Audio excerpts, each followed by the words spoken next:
Hi കൂട്ടുകാരെ, എൻ്റെ പൊന്നെ ഒന്നും പറയണ്ട. ഒരു മൂർഖം പാമ്പ് എന്നാ വലിപ്പമാണെന്നറിയാവോ? അതിനെ പിടിക്കാൻ വേണ്ടി ഞങ്ങളെ 6-7 മണിക്കൂർ കാത്തു കെട്ടിയിരുന്ന് എവിടെയെങ്കിലും പോകുന്നുണ്ടോ നോക്കി ഇങ്ങനെ ഇരുന്ന് കഴിഞ്ഞപ്പോൾ സാറുമാർ വന്നു. അവർ പിടിക്കാനായിട്ട് വന്നതാണ്. കണ്ടോ അതിൻ്റെ പാട് നോക്കിക്കോണം, എന്നാ വലിപ്പമാണെന്ന് നോക്കി. ഇതുപോലെ അടവ് പിടിച്ച ഒരു പാമ്പ്. കൂട്ടുകാരെ നമസ്കാരം. ഇത് കണ്ടോ, ഒരു മൂർഖം പാമ്പിന് ആളുണ്ടാരെ പിടിക്കായിരുന്നു. എടാ എൻ്റെ മറ്റേ ഫോണിനകത്ത് പ്രസാദിൻ്റെ നമ്പർ ഉണ്ടായിരുന്നോ, വിളിക്കാറുണ്ടോ? കൂട്ടുകാരെ ഭയങ്കര ഒരു മൂർഖം പാമ്പ്. എൻ്റെ വലിപ്പം കണ്ടോ, എന്ത് പറ്റിയെന്ന് അറിയത്തില്ല. എന്തോ സംഭവിച്ച് കിടക്കുമെന്ന് തോന്നുന്നു. സ്വർണ്ണമൊന്നുമല്ല, എന്തോ വലിപ്പമാണ് നോക്കെ. എടാ എൻ്റെ ഫോൺ എടുത്തോണ്ട് പോവാം. അതിന് ഒരു കുഴപ്പം പറ്റിയില്ല കേട്ടോ. എൻ്റെ പത്തിയൊക്കെ കണ്ടോ. പിടിച്ചാലോ പിടിച്ചാലോ പിടിച്ചാലോ പിടിക്കാമോ? നമുക്ക് റിസ്ക് ഒന്നുമല്ല, ഇന്നെ നമുക്ക് എടുക്കാവിടാ. എൻ്റെ ഫോൺ ഇല്ല, പ്രസാദിനെ വിളിച്ചാൽ ഒക്കത്തില്ല. അമ്മയെ സാറുമാരെ വിളിച്ചു പറ. അങ്ങോട്ട് കയറിക്കുന്നു, കണ്ടോ നൂല് കയറുന്നു. അതിഭയങ്കരമായൊരു മൂർഖം പാമ്പ്. ബാബാസു രജനെ വിളിച്ചാലും മതി. സാറുമാരോട് പറ ഭയങ്കര ഒരു പാമ്പാന്ന് പറ. എന്നാ വലിപ്പോ എൻ്റെ പൊന്നെ. ഇതിൻ്റെയൊക്കെ ഒരു കടി കിട്ടിയാലെങ്കിൽ അവിടെ കൊണ്ട് വീഴും. നമ്മൾ ഇടിക്കാത്തോടാ കയറുന്നത്. അത് ഇടിക്കാൻ പോയി കഴിഞ്ഞാൽ മുതലാകത്തില്ല. ഭയങ്കര. ഇതിനിപ്പം പിടിക്കാം. അങ്ങനെ പാമ്പിനെ പിടിക്കാൻ വന്നവരാണ് സാറുമാരൊക്കെയാണ്. എന്നെ കാണാൻ വന്നവരെല്ലാം പാത്ത് പോകുന്നു കേട്ടോ. പാമ്പിനെ കണ്ടേ 3 പേരും സമാധാനം പറയണം. സാറുമാർ വന്ന് വെള്ളത്തിലിറങ്ങി.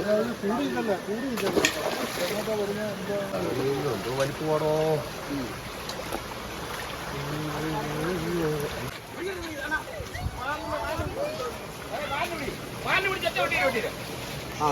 പറഞ്ഞപ്പോ എളുപ്പമാ. താഴെ താഴെ കയറും. താഴെ പോയി അങ്ങോട്ട് പോയാ പണിയാ. അത് ചെന്ന് കലിങ്ങിൻ്റെ കീഴിൽ കയറി. അവിടെ ഇരിക്കുവാണ്. അതിനെ ഇറക്കാൻ പറ്റാ പാടം വന്ന് പാമ്പിനെ കാണാൻ വന്ന് നിൽക്കുവാണ്. അത് പിടിക്കാൻ വേണ്ടി നോക്കുവാണ്. കണ്ടോ എന്നാ വലിപ്പമാണെന്ന് നോക്കാൻ.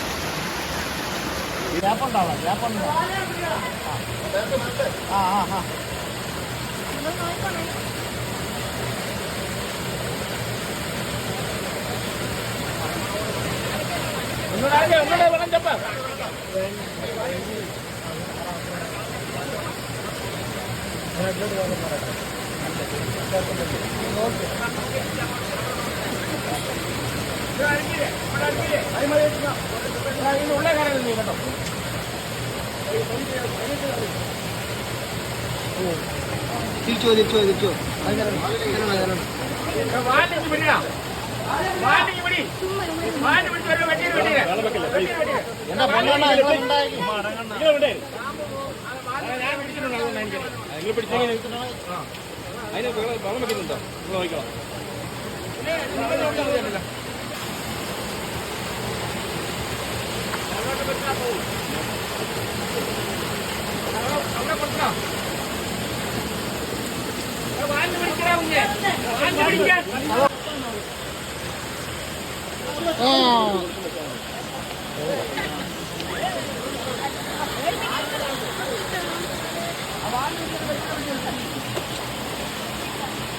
അത് വെച്ച് ഓരോരുത്തർ അനങ്ങാതെ വെച്ചാലേ കയറൂ.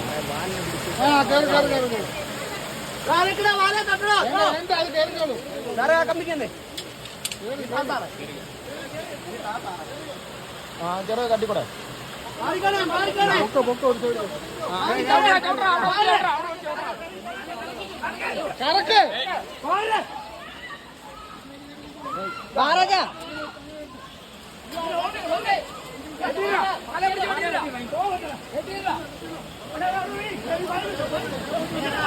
വായി കൊടുക്ക്.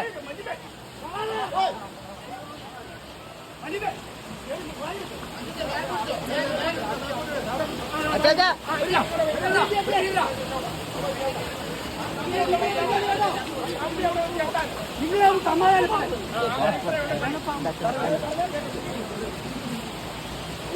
പിടിച്ചു കഴിഞ്ഞു പോകാൻ പറയുക.